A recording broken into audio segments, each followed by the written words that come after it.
வணக்கம் நிக்கிதா. தென்மேற்கு வங்கக்கடலில் நிலை கொண்டு இருக்கக்கூடிய ஆழ்ந்த காற்றழுத்த தாழ்வு மண்டலமானது சென்னைக்கு சுமார் 430 கிலோமீட்டர் தொலைவில் மையம் கொண்டிருக்கிறது. இது இன்று ஆழ்ந்த காற்றழுத்த தாழ்வு மண்டலமாக இருக்கக்கூடியது புயலாக மாறாது எனவும் வானிலை ஆய்வு மையமானது தெரிவித்திருக்கிறது.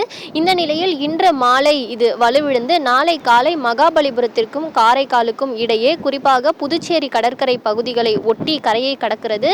இதன் காரணமாக புதுச்சேரி கடற்கரையை ஒட்டி கரையை இந்த ஆழ்ந்த காற்றழுத்த தாழ்வு மண்டலம் கடக்கக்கூடியதன் காரணமாக செங்கல்பட்டு, நாகப்பட்டினம், மயிலாடுதுறை, கடலூர் உள்ளிட்ட 6 மாவட்டங்களில் கன முதல் அதி கனமழை பெய்ய வாய்ப்பு இருப்பதாக வானிலை ஆய்வு மையமானது தெரிவித்திருக்கிறது. மேலும் சென்னை, திருவள்ளூர், காஞ்சிபுரம், அரியலூர், தஞ்சாவூர் ஆகிய மாவட்டங்களில் கனமழை பெய்வதற்கான வாய்ப்பு இருப்பதாக வானிலை ஆய்வு மையமானது தெரிவித்திருக்கிறது. குறிப்பாக இந்த காற்றழுத்த தாழ்வு மண்டலத்தின் வேகமானது குறைந்தும் அதிகமாகவும் மாறி மாறி இதனுடைய வேகம் காணப்பட்டு வருவதன் காரணமாக இதில் தாமதம் ஏற்படுவதாகவும் வானிலை ஆய்வு மையமானது தெரிவித்திருக்கிறது.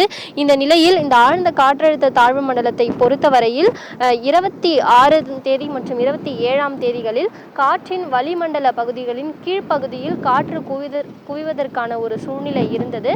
ஆனால் இது காற்று குவிதல் என்பது மிகவும் குறைவாக இருந்ததன் காரணமாக நேற்றைய தினம் வளிமண்டல மேலடுக்கில் காற்று விரிவடைந்து காற்றின் திசை மாறுதல் மற்றும் காற்றின் வேகம் மாறக்கூடிய பகுதி ஆழ்ந்த காற்றழுத்த தாழ்வு பகுதியின் மையப்பகுதியில் சாதகமாக இருக்கிறது.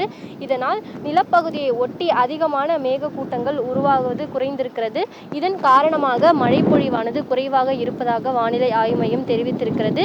இந்த காற்றழுத்த தாழ்வு பகுதியானது நேற்றைய தினம் 13 கிலோமீட்டர் வேகத்தில் இருந்தது. மேலும் புயல் நகரும் போது இது எதிர்பார்த்த அளவிற்கு மழை கொடுக்காத காரணத்தின் காரணமாக இந்த ஆழ்ந்த காற்றழுத்த தாழ்வு மண்டலமானது கிழக்கில் இருந்து மேற்காக நகர்ந்து செல்லும் வெப்ப அலையுடனும் மேற்கில் இருந்து கிழக்காக வீசும் காற்று மற்றும் இலங்கைக்கு அருகில் இருக்கும்போது ஆழ்ந்த காற்றழுத்த தாழ்வு மண்டலத்தை நோக்கி செல்லக்கூடிய காற்றின் போக்கு காரணமாகவும் வட திசையிலிருந்து நகர முடியாத அளவுக்கு 2 எதிர் திசையில் காற்றின் போக்கு இருந்ததன் காரணத்தினாலும் இது புயலாக வலுப்பெறுவதில் சிக்கல் ஏற்பட்டிருந்தது.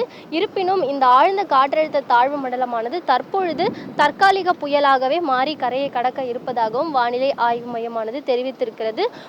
புதுச்சேரி கடலோர பகுதியில் காரைக்காலுக்கும் மகாபலிபுரத்துக்கும் இடையே நாளை காலை இது கரையை கடக்க இருப்பதாக வானிலை ஆய்வு மையம் தெரிவித்திருக்கக்கூடிய நிலையில் புதுச்சேரிக்கு மிக அருகில் இது கரையை கடக்க இருப்பதால் அடுத்த 4 நாட்களுக்கு செங்கல்பட்டு, விழுப்புரம், கடலூர், மயிலாடுதுறை, நாகப்பட்டினம், திருவாரூர் ஆகிய 6 மாவட்டங்களிலும் புதுச்சேரி மற்றும் காரைக்காலிலும் ஓரிரு இடங்களில் கன முதல் மிக கனமழை பெய்வதற்கான வாய்ப்பு இருப்பதாக வானிலை ஆய்வு மையம் தெரிவித்திருக்கிறது. மேலும் சென்னை, திருவள்ளூர், காஞ்சிபுரம், அரியலூர், தஞ்சாவூர் ஆகிய 5 மாவட்டங்களில் ஓரிரு இடங்களில் கன முதல் மிக கனமழை பெய்யும் என்பதால் ஆரஞ்சு அலர்ட் ஆனது விடுக்கப்பட்டிருக்கிறது.